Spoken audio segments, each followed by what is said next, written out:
Welcome to Kenton's videos. Enjoy the video. You start by verifying prerequisites so nothing breaks.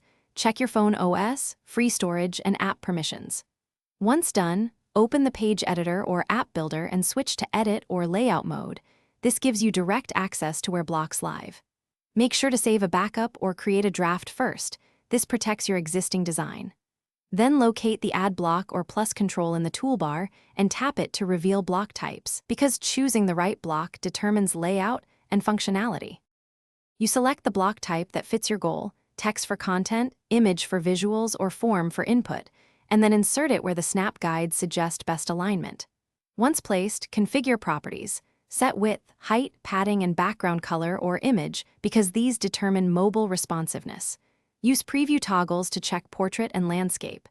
If the block has interactive settings, link actions or set validation now. Finally, name the block clearly so you can find it later. You finish by previewing the page on your phone and testing every interaction. Tap buttons, submit forms, and verify images load.